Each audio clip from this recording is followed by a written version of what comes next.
Welcome to the Age is Irrelevant podcast with your host, Helen Fritsch. Helen is a 60-plus, lifelong competitive athlete, flight attendant, published fitness model, writer, IFBB bodybuilding pro, and certified wine specialist who believes that your age is irrelevant to pursue goals, dreams, and desires. Are you a woman in her 40s, 50s, 60s, and beyond who still has a burning desire to pursue a dream or a passion? Are you thinking about starting a new chapter in your life, but you're hesitant, thinking that you might be too old or just don't know where to begin? The Age is Irrelevant podcast is a podcast devoted to women who want to defy the odds, smash barriers, and redefine happiness and success after 40. It's time to make a difference. There is no need to dread blowing out that added birthday candle every year. A new movement is slowly taking momentum, where being over the hill just isn't relevant anymore. Age labels are being thrown out the window, and women are rediscovering the strength within themselves to make a difference, not only within their own lives, but also touching and inspiring the lives of other women. Join Helen as she and her guests discuss all aspects of aging after 40 and how to make the aging process and those twilight years more rewarding, exciting, and fun. Hello, and welcome to the Age is Irrelevant podcast. I'm your host, Helen Fritsch, and this is episode number 87. Today, I had the pleasure of speaking to 70-year-old professional barrel racer, Suzanne DePaoli. Now, Suzanne, I was so tickled to death that she agreed to do my podcast. I was looking for someone in the rodeo world, and Suzanne magically fell into my lap. A totally delightful woman who, looking at her videos, is just amazing at the age of 70, still racing barrels. She grew up on a farm and was around horses her entire life. So her love for horses shines bright, and at the age of 19, she turned pro at the rodeo, and she has never looked back. She and her husband own a cattle ranch in Alberta, Canada. They also have a winter home in Arizona, and traveling back and forth, she is consistently barrel racing all year round. So please enjoy this really fun conversation between Suzanne and I. I know you'll enjoy it. Hi, Suzanne. Welcome to the show. Oh, hi. How are you, Helen?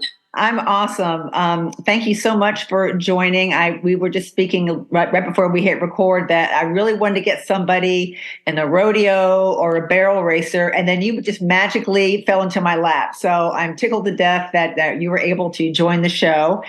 And for my listeners, I'm speaking to 70-year-old Suzanne DePaoli. Now, Suzanne is a pro barrel racer, singer-songwriter, cattle rancher, horse trainer, and, in my opinion, rodeo queen. Her and her husband own the Buffalo Head Ranch, which is a 900 grass-fed cattle ranch in the foothills of Alberta, Canada. She has 2 sons, 5 grandchildren, and a very, very active life. You have a home in Arizona as well as Canada. So between running the ranch and going back and forth and visiting with your grandchildren, never a dull moment, I'm guessing. That's right. Never a dull moment. So I always like to start off from the beginning, where you were born, and kind of take us through your childhood. And, when it's kind of funny because I interview a lot of athletes, and a lot of these athletes were never athletes in their younger years. They discovered it, in their older years. So I just like to find out, where your love of horses came and what you did, in your childhood and all that kind of stuff. So I'll let you take it from here. Oh, well, I was born in Calgary, Alberta, Canada. So it's just north of the Montana border. And I was raised on a farm ranch operation. We run 500 mother cows there, and we had quite a bit of grass, or farmland too. And so I became in love with horses when I was a tiny girl. And then we always gymkhanied as a young girl. And then when I was 19 years old, I went to my first pro rodeo in Canada. So I was hooked. But I was raised with horses my whole life. But then in the 80s, I got married to my husband of 40 years now. Congratulations. And we had two boys, and my mom always helped me, and I had an aesthetic business where we did facials, manicures, pedicures. So I ran that for 10 years.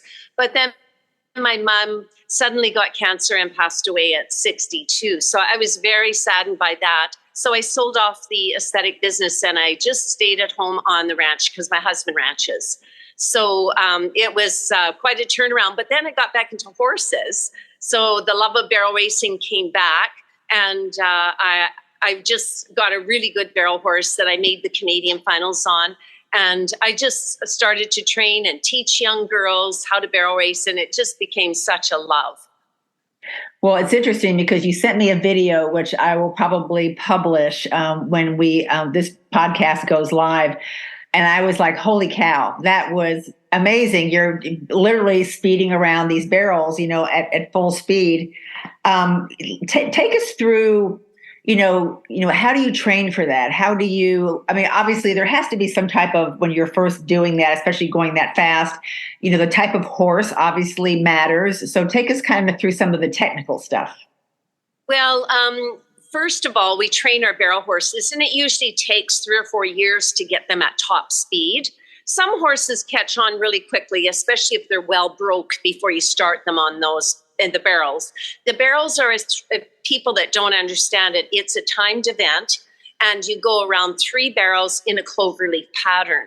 And so it's quite interesting to train the horses because they run at full speed, but they have to gather up their feet and slow them down to turn a barrel. So that's part of it. And then myself, as I've aged, I've got into weight training and lifting, and you can tell I'm really a small person. So I'm 5'7" and I weigh 115. And so that helps, but I also want to get aged now, older. I just want to keep my bones strong. And I seem to compete with the young girls still, because the last rodeo that I won in Canada, I was first, and my actually very good friend, she's only 23 years old, she was second. So oh my gosh, that's amazing. Be a little faster than our very close friend. Wow, that's incredible. So it's kind of funny because, women our age, especially I'm 65. So women our age, I'm a big proponent of bone health, and, I compete in bodybuilding shows. So, I'm in the gym quite a bit, lifting weights too. And, in my opinion, lifting weights and eating a clean diet and doing, moving, doing cardio, whatever, that's like the key to longevity. Nobody wants to end up in a walker or a wheelchair. And I would think, especially with your talent in this type of event, that you really need to be strong. I mean, especially to, guide the horse. I mean, because you're going at full speed, then you're stopping and you're turning. And so you really have to buckle down and be in good shape. And lots of core strength is the main thing, because that's so important as we age. We lose a lot of that core strength. You'll see people as they age, their stomach area just kind of sags and gets bigger. And that core strength with riding horses, especially at a fast rate of speed, and you're turning those corners really quickly, you got to really be strong in your core. And right. That also back strong. And it's a wonderful way to stay in shape. It's my love. Like, I was raised with horses and always rode my whole life. But as I age, I don't want to give it up, because if I do give it up, I probably won't come back to it. Right. Well, and I think that's just like any event, any sport, anything that you have a passion for or that you love, you want to continue that. You want to stay active in that arena, literally in your case specifically. But when you were younger, I mean, growing up on a farm, growing up on a ranch, and you're surrounded by horses and you started racing, I mean, I know that you were obviously training on the horse itself, but outside of being physically on the horse, 50 years ago, when I was in high school, you didn't go to the weight room. You didn't. I mean, I competed in 4 different sports in school, and weight training was not part of it. And, that's for the boys, or that's for the football team and the basketball team. And I always wondered about that. Today, kids, I mean, people of all ages have such great access to strength training, nutrition. I mean, go on to YouTube, go Google something, and it's all this stuff's going to come up. So what did you do 50 years ago, or, when you started competing as far as training goes? Well, back then, I always played sports in high school. Like I was on the basketball team, but you're right. It was mostly cardio. Like I would run and do stairs and that sort of thing. But we didn't think about weight training. I'm with you there. It was something that we didn't even really think about. So I'm just so happy. You see such a definition in your muscles now with weight training. And I'm not at all, I'm a lean person, but I mean, my biceps and my triceps are just so much better than they were even 20 years ago, because now I'm more into weight. So I have a personal trainer at home, and she keeps me on track, and it just makes it so nice. Doesn't it? I mean, when I first started bodybuilding, I was 56, and I was in good shape, a competitive athlete my whole life. But when I started working out with weights, I'm sure like you, the change physically that you could see in your body in such a short amount of time. The body really is an amazing piece of machinery that adapts very well and very quickly. So you treat it well, it will treat you well. You don't treat it well, and then you suffer the consequences. But I started training for this show, and literally I was like, oh my God, I couldn't believe the transformation in just such a short amount of time. So, I kind of got hooked into that and just continued to compete because I really liked seeing what I was doing and how my body was responding. And then on my 60th birthday, I won a big national show and I turned pro. But, thinking that I'm 60 years old and I'm in the best shape of my life, versus being in my 20s or 30s when I was like a competitive athlete at the University of Kentucky. So, but once again, we didn't really have weight training back then. It was just get out there and run. And I was 5'10" and I weighed 100 pounds in high school. Holy cow. I was, in today's standards, I would be anorexic. People would be talking about me behind my back and worried about me that I may have had a problem, but I didn't have a problem. I just was like, I ran cross country and track, and I played basketball and I played tennis. And you're right, it was cardio city nonstop. And then I was just eating my little 3 meals a day, might have a snack when I get home from school, but I would cry to my mother, oh my God, I need to gain weight. I'm so skinny. I hate it, and I never wore a dress, it was just all this crazy stuff. So it is amazing that a little bit of strength training and, increasing, depending on your goal. I work with women online fitness coaching and nutrition coaching. And it's amazing how many women don't eat enough, and they especially don't eat enough protein. Yes. And when they start getting into the right amount of food and the proper amount of weight training, their body responds so quickly, and they're amazed that they're eating more food, but now they're losing weight. So it's just really interesting. Yeah. And then with added protein, which I'm really conscious of now too, it really keeps the muscle definition. So it's so nice to understand the whole thing, and as I get older, I mean, everybody could end up with a disease. We're not saying just because we work out and we're very active, something might not happen, but we probably have a better chance of surviving it or, just being able to get through it. Because I notice now even, your emotional self is better because, you're working out and you've got that stress relief. Right, exactly. And especially with us too now, because I read a study where 46% of people over the age of 60, if they fall, they die.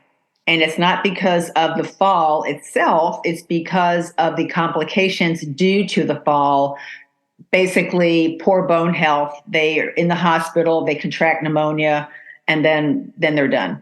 So, I mean, personally, at work, I'm a flight attendant, so I'm flying around all over the world. And I've been on a couple of layovers, especially in Europe, because the sidewalks, they have cobblestone streets and their sidewalks are uneven. And I've taken a couple of really good spills out on the street, just walking along, talking to my crew members. And the next thing you know, I'm doing a face plant. And people are like, oh my God, are you okay? And I'm like, yeah, I'm fine. I get up, I'm scraped up maybe, but no broken bones. Whereas I know a regular 65-year-old may be, off in a stretcher in an ambulance because they don't have, good bone health. So I just had a DEXA scan done too back in December, and it came back great. My bones are in really, really good health. So I'm a huge proponent of, women, especially our age, if you haven't gotten into a weight training program, start now. I mean, you really can't reverse what kind of damage you may have done up to this point when it comes to osteopenia or osteoporosis, but you can stop or slow down the process for sure with weight training.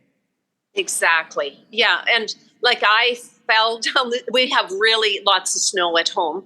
And I went into the post office and there's some stairs and I fell down the stairs.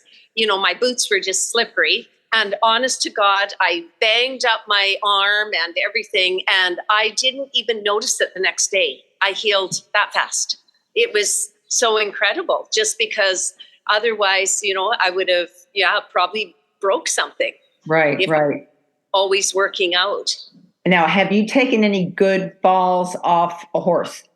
Oh, yes. I've taken many good falls off a horse. There might be a little damage in the brain. Because, we've always wore cowboy hats. And the girls are getting more into helmets now because the horses are very fast. And so anyway, but I'm from the old school where you just wear a cowboy hat and it looks so cool. But it can happen. Yeah, it definitely can happen. And there's been a few times. But usually I'm pretty careful about riding horses that I know really well. I don't go and train horses that are pretty green and maybe buck. I'm cautious with that. Right, for sure. Right. So besides barrel racing, anything else that you would do to compete? Well, I make sure I try to eat really well on the road because, similar to you as a flight attendant, like we just got back from Texas. So it's 15 hours there, 15 hours back. And, you drive 8 hours straight. So there's not a time to work out. So make sure to eat really well and drink lots of water. I drink tons of water, probably at least 12 to 15 glasses a day. Oh, that's good. Yeah. I try to get a gallon in myself at least, for sure. Yeah. For sure. So the water is important and that sort of thing. When we're working on the ranch, we'll go out and ride for 8 hours a day. And we're really far from the house, probably 10. And so make sure and take protein bars and take a little extra water and that sort of thing. So we have grass-fed cattle back there, and we check on them probably 3 times a week and make sure they're healthy and make sure they're taken care of too. And when you disperse the meat, is it specifically Canada or does it come into the U.S. or? Our cattle are grass-fed, and then if people buy direct from us, then the butcher comes and butchers them. Otherwise, they go to a feedlot afterwards. We'll sell them to a feedlot and fatten with grain, and then they go to Cargill, and Cargill sends them all over the world. Oh, wow. That's awesome. That's great. Well, and that's something that I'm really huge on. After reading, there's so much information out there, especially when it comes to nutrition. And when you start reading the differences between grass-fed and then just regular fed, I guess I should say, I don't even really eat chicken anymore. I used to be one of my favorite things to eat, but everything that they put in chicken, it's kind of like, we are what they eat. So, basically, and it's kind of, it's that way with, cattle that aren't grass fed also too. So when it comes to the rodeo, do you do anything else besides barrel racing? No, I just do barrel racing, and my husband's a roper, and my boys are ropers too. So there's an event called team roping, and one ropes the head and one ropes the heels. And ironically, that's how we treat our cattle in the pasture, because they're way out in the foothills of Alberta. So we just go back there and head and heel them and doctor them if they need it. And that's the same rodeo event that our boys do too. Our boys are 7 and 36 years old. Now, do they work on the ranch? They come and help us a bit, but they're mostly in the oil business. Oh, okay. Yeah. Well, that's not too bad. Yeah. Alberta. Oil is big in Alberta, so they have a good company there. They've had that company for 10 years, and they've been working together, and that really helps them with their families. That's great. So talk to me about singer-songwriter. Oh, I love writing and singing songs. Although if I'm barrel racing a lot, which I have been this winter, I don't get as much time. But it's very inspirational. I sang since I was a little girl. I started off, my grandma was a music teacher, and we sang in church. And I went and took singing lessons in Calgary when I got a little bit older, and sang with Calgary theater singers. And we did lots of musical theaters and, like that kind of work. And I just loved it. But it was something that's always been on the back burner as I've been an adult. But I jam with some people at home and write songs. And I did a CD many years ago with all my songs on it. And of course, they're kind of rodeo inspired. Right. For sure. That's great. Anybody else in your family musically inclined? Oh, all my sisters are very musically inclined. Yeah, I have an older sister two of my sisters play the piano absolutely amazing and taught kids music and everything. And I used to go to the school when the boys were in elementary school and teach singing lessons there. And it was so fun. It was just like lots of fun. But the boys they're not too interested in that. They're interested in hockey, and rodeo. Well, that's what you're living. If you live in Canada, you have to. My dad lived outside of Toronto for work for a while, and I was actually in college, so I didn't live there full time, but I would go there on like summer breaks and winter breaks and stuff. And we lived in Richmond Hill, just outside of Toronto. But I definitely remember lots of snow, and it's kind of like the same thing. It was just. Was really, really fun time for us when we lived there. So I have very, very fond memories of Canada for sure. No. So if you have women, like how would a woman be even, I have a girlfriend who's a flight attendant. She actually has a horse farm down in South Carolina, and just the pictures, we went down to the farm one day, did a trail ride with her. But it seems like I know so many people who, if they're involved with horses, they've been involved with horses since they were little. But if you're a little bit older and you possibly might be interested in finding, your way into that realm, what would be a good path? Well, there's just a lot of people out there that teach barrel racing, no matter what part of North America you're in.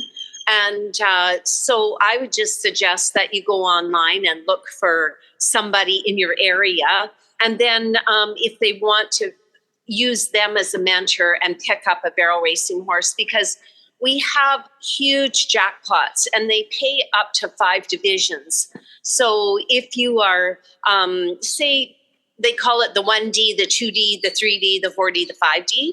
And so even people that aren't at the top level of pro quality, they can even go and run a little bit slower and still get a paycheck because they have these different divisions. So it makes it really exciting for people. I've got lots of friends that have got into it well in their 40s and 50s. And it's just such a good social life and keeps you active. And I mean, it's just absolutely fantastic to ride a fast horse. It's just, your adrenaline gets going. I can't even imagine. I can't even imagine. And then again, too, I mean, what a great way to stay in shape. And, especially with resistance training being so in right now, so, I mean, I just think it sounds like to me like a win-win. The open win. I'm sorry, I missed you there. What did you? Oh, I just said that it sounds like to me, especially with resistance training being so in right now, the combination of that and staying in shape, it just sounds like a win-win as far as staying in shape, especially if you get into something like that. Yes, absolutely. Absolutely. Because some people were raised on a farm and they maybe had a horse as a child, but got away from it. And even in the 80s, when I had my aesthetic salon, I didn't think I would get back into it. But then, of course, I married a rancher. So it kind of went hand in hand. And he was a rodeo guy, too. So Anyway, yeah, it's a great way to stay in shape, especially if you love horses. Now, do you show horses also? No, we just do the barrel racing. Yeah, Okay. that's a whole other division is the horse showing. And my youngest son and his wife, they do the reining cow horse shows. So that's partly to learn how to train a horse and to do the sliding stops and the spin. And so, I mean, they've got an indoor arena that they have a boarding stable. So that's part and parcel of all of that. But yeah, I mean, I have never got into that particular line. I watch them do it, but I don't do it. Right. So when you're training for an event or a competition, especially if you're new, give us a time frame on how long it would take to physically be ready. Well, we're just always sort of stay ready. Because we have competitions 2 and 3 times a week. Oh, wow. Yeah. So if I'm training, which I'm doing right now, I've got 2 young horses in training. They're 6 years old. And so I will go and work them probably every day and leave them off 1 or 2 days. If they get a really hard work, then the one day, then I might leave them off the next day because you don't want to pressure them too much. And so then they'll go to what we call a jackpot situation, and they'll probably go twice this week. And then the one horse will run the rodeo this weekend. So she will actually get run 3 times this week. And I probably won't do that every week, but she will probably get run at least twice a week. Wow. So, and in the meantime, you do slow work with them too, because you can't always run them or they get kind of hot and bothered.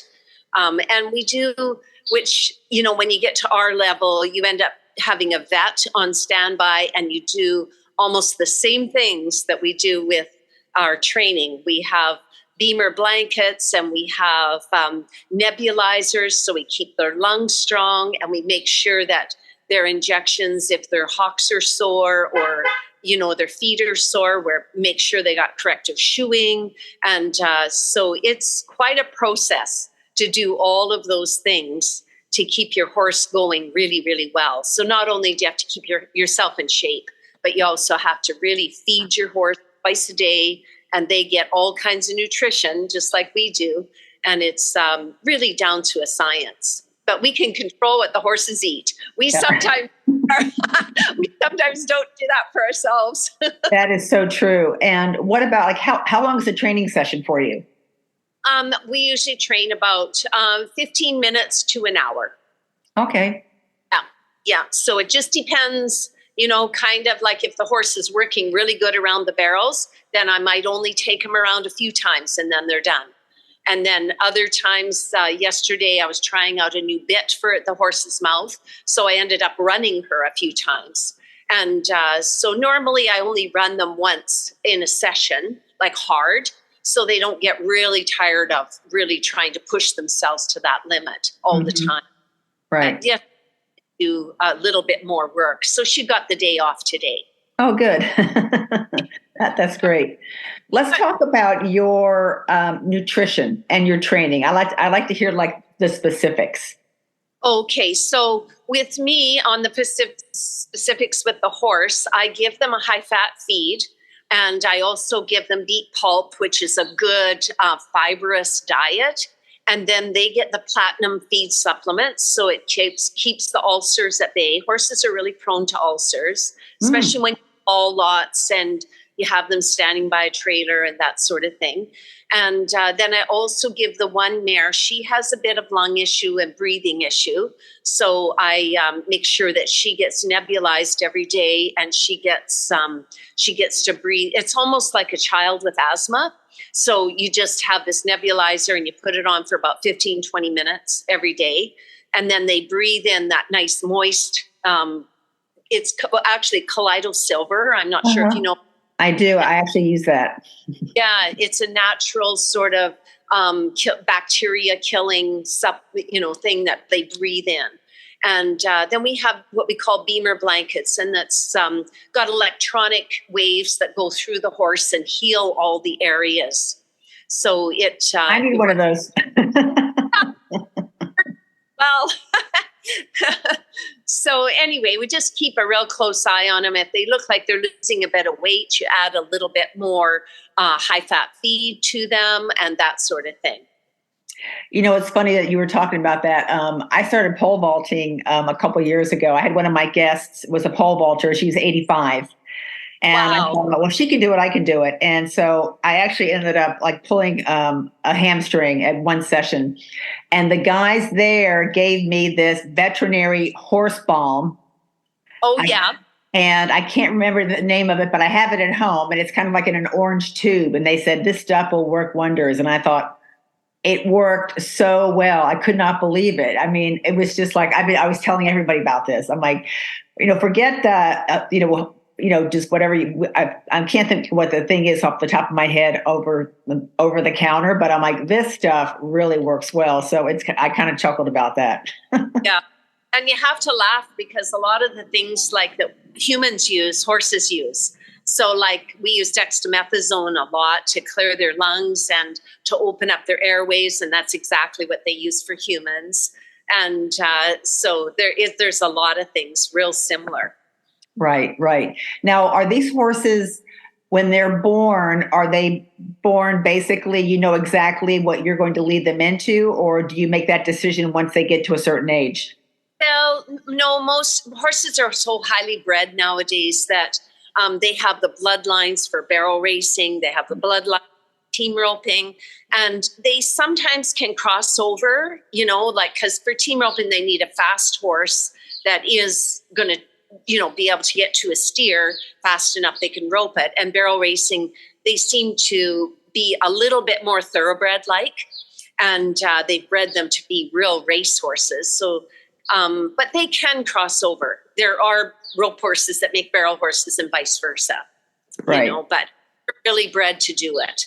It's like a blue heeler dog that's bred to go in and heel. And that's what we use on the ranch is the dogs. And they automatically just want to heel a steer and make them move ahead. Oh, wow. Yeah. So it's just a matter of taking the time for the horse to learn the pattern of the barrel racing. And then as you pick speed up, they usually go by a barrel and then you have to check them back a bit. So it's just a process of them learning how to do it at very fast speed. Right. Yeah.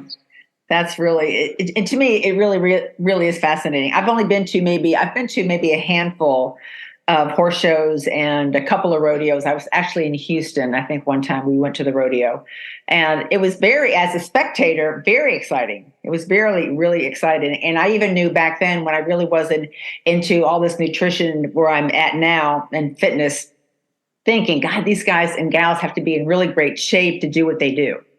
Yes, absolutely. And also too, you have to be really, quick thinking. Can't get my words out, because all these things are like split second, decisions. So. Yeah, that's so true. Yeah. You have to have that fast twitch muscle working very quickly. And that's the same as the horses. Yeah. They have to be very on their game too.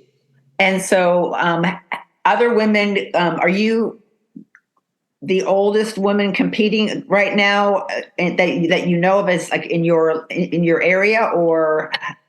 In Canada, no, there's a lot of girls my age. We started out at 19 years of age. Some of the girls even started earlier at pro rodeo. I just happened to be 19 when I started pro rodeo. But there's many of us still hard at it. Wow, that's really is incredible for 50 years. Yeah, one of my very good friends, Jerry Deuce, she won the Canadian Championship 9 times when she was like a young girl up into being a teenage girl. And she is still so good at barrel racing. It's incredible. She works the movies in the summertime and she comes down to Arizona and barrel races all winter. Yeah. And where are you in Arizona? We're at Maricopa right now. Okay. We're staying at some friend's place. Yeah. So that's kind of nice. She has an acreage here, and between my husband and I, we brought 6 head of horses. Okay. All right. And so you just travel around and hit all the different shows. And I mean, that's awesome. When will you head back to Canada? The end of the end of March. Okay. We'll be yeah. I just left Phoenix yesterday. I just left Phoenix today, but it was been so nice. And I mean, you're probably leaving just in time as the temperature starts creeping up, huh? Had a bit of rain today. So it was okay, because we always remind ourselves that it's way nicer here than at home. We don't get snow and bad roads down here. I love it. Yeah, that's true. That is true. But it's been kind of a cold winter. I mean, and actually a couple of weeks ago it did snow. It was the mountains were beautiful just to look up, from where I live in Scottsdale. I thought, wow, I mean, you could see all the snow on the mountains. So it's just so pretty. So anyway, let's talk about your specific nutrition. As far as I know that you said you eat clean, but I'm sure my listeners, especially my lady gals who are, close to our age, would like to hear what your daily diet is. Well, normally I get up in the morning and drink some water. I still like a bit of coffee, and we'll have probably eggs, and I do usually like toast in the morning. And then about 10 or 11, I'll just add, say, a protein shake, because I usually work out in the morning. I like working out, right after breakfast. But I don't have a huge breakfast, because huge full stomach on going and working out is usually not as good. But just like one egg and one piece of toast. And then I'll go work out for about an hour, and usually work on different parts of the body. So one day I'll do the whole legs and abs, and then the next day I'll do the upper body and the back and the arms, and just kind of do that every other day with a bit of cardio. And then noon I add in some more protein and salads and that sort of thing, and then a bit of protein in the afternoon. And then at night we usually have a pretty good meal, whether it be steak and salads and all that sort of thing, with lots of vegetables, and that, that's kind of our main diet. Mm-hmm. Yeah. And at home, of course, we eat lots of beef. And it's proven that beef is really high in protein. And like you said, if it's grass-fed, it is like really clean. And so I just try to stay away from any of the chips or any of that stuff. But I do weaken once in a while. Don't we all? I mean, if I have it at my house and I know it's there, then that's going to be the issue. So, more than likely, I try not to keep that stuff in the house. But I'm a wine person, so that's kind of like my downfall. So. I was actually, before I started competing, I'm a certified wine specialist. That's one of my hobbies. And I was working at a wine shop. And so when they were telling me about this bodybuilding, because I was inquiring about it, and they said, oh yeah, you have to eat a really clean diet, and no alcohol for, 12 weeks or whatever. And I thought, what? I mean, I'm working at a wine shop. I drink wine all the time. I can't give up my wine, so I literally put that on a shelf, but the universe had a different, plan for me. And so I ended up, going cold turkey and giving it up. And now I can go weeks without drinking. It doesn't even faze me. So I don't really drink that much anymore, but when I do, I enjoy it. So that to me is like a win-win. So. Yeah, I don't really do well with alcohol either, but I do like, if we go out for dinner, have the odd glass of wine. I like the red, sure. But yeah, one glass, I can feel it. So. Isn't that funny? You were younger and I could put away a bottle of wine, no problem. And now all of a sudden it's like, I have a glass or two and I'm like, wow, it's kind of the same thing. Exactly. So talk to me. I mean, I know my listeners can't see you, but you look amazing for 70 years old. Talk to me about maybe some of your personal, care, skincare and stuff like that. Cause I'm sure my listeners would love to hear that. Oh, okay. Well, after I had my salon, I was in my early 30s, and then I talked to many of the women that had always kept beautiful skin back then. I talked to my 60 and 70-year-old lady friends, and they said, just get a facial all the time. And so anyway, but in the meantime, since the 80s, they have had so many improvements, and I into it's kind of a doctor's salon. He's actually a plastic surgeon, but his nurses, they do all of the laser treatments. So laser has been my go-to. So I do a really good skincare line that I wash with twice a day and use really light skin lighteners so that I don't have the freckles and it gets rid of the red lines and everything. And so I use that. It's called Skin Medica. Oh, I like them. I use them too. Yeah. Oh, good. Yeah. And then I do the laser treatment at least 3 or 4 times a year. And then I do Botox around the eyes and on the forehead. But I mean, I finished my salon in 1990 and I started with all that regime right after that. And then the laser came in to treat, I forget when they actually came in, but I think it was about the end of the 90s that the laser treatments came in. Mm-hmm. And I could imagine even down here in Arizona, they have more advanced than they maybe do in Calgary. Right, probably. Yeah. Probably. Yeah. Yeah. For sure. Well, your skin looks great. And then also too, you are what you eat. So if you're eating a clean diet, I mean, your skin is your largest organ in your body. So, if I see myself, just all of a sudden I'll get an occasional pimple now and then, or if I'm getting a little bit more flushed, I start thinking about, okay, well, you've been on vacation. I just came back from skiing and, we had wine every day and I was happy to get back thinking, okay, I'm glad that's over, so it's kind of funny how you can look at your skin and go, I see that. It definitely pops up for sure. Well, Suzanne, if people want to get a hold of you as far as, are you on social media? I am. And my Facebook is under Suzanne Randle. Randle spelled like handle, Randle. And then Depoli is Dep as in Peter, Aoli. And you're on Facebook. Are you on Instagram too? I'm not on Instagram. Just Facebook. Okay. All right. Is there anything else that you'd like to add before we end our visit?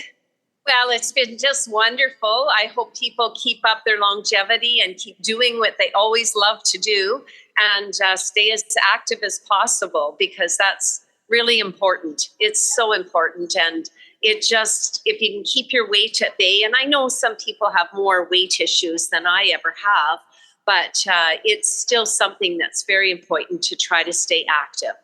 And just my message out there, and hopefully they can as best they can. Right. Well, you're a huge inspiration. I can't wait to post this video of you because I was like, oh my God, and I'm thinking this is probably recent, and so that to me is just absolutely incredible. So you definitely are a walking advertisement for sure. Thank you very much, Helen. It was so great to visit with you. So great. Thank you so much. Take care. Take care. I sure hope you enjoyed this interview with Suzanne, and here are some takeaways. If any of you saw my little teaser on my social media stories, it's a video of Suzanne barrel racing at a rodeo. This is definitely not your average 70-year-old. It's incredible to see Suzanne conquer that course with such power. I have probably watched that video at least 10 times, and I am in awe every single time. Just think about how strong she has to be to handle her horse around those barrels at full speed. It proves once again that staying active is the key to longevity. Now, in my opinion, Suzanne is the perfect example of classic textbook. People will ask her, what's your secret? She looks amazing. She's strong. She's a professional athlete, coach, singer, songwriter. You can tell how agile and flexible she is while riding. She's a quick thinker. All these qualities didn't happen overnight. It's a lifelong commitment to good health by eating right, exercising, taking care of her skin, training consistently for her sport, keeping stress at a minimum, and being happy and passionate about what she does. So many of us are stuck in a rut. So many of us are going through the Groundhog Day movie syndrome like Bill Murray, where we do the same thing over and over, day in and day out. Life becomes mundane. We're not happy, we're too stressed out, life becomes a blur. Well, it's never too late to jump. It's never too late to take that leap of faith into the unknown. It can be scary and terrifying, but it can also be exciting and exhilarating. We don't want to end up at the end of our lives with regrets. Start that new hobby, learn that new skill like riding a horse or speaking a new language. Join a local community of women who have the same interests as you and make new friends along the way. The second chapter of our lives should be the best chapter of our lives. I don't see Suzanne slowing down anytime soon, and you don't have to either. Now, if you'd like to reach out to Suzanne and connect with her, you can find her on Facebook at Suzanne Randall. It's Randle, Depoli, Depaoli. You can reach me at helen@agesirrelevant.com, and you can also go to my website, agesirrelevant.com, to check out all my other podcasts and my other things online. If you like this podcast, please share it with your friends. These inspirational women need to be seen. And don't ever forget that age truly is irrelevant. Until next time, bye-bye.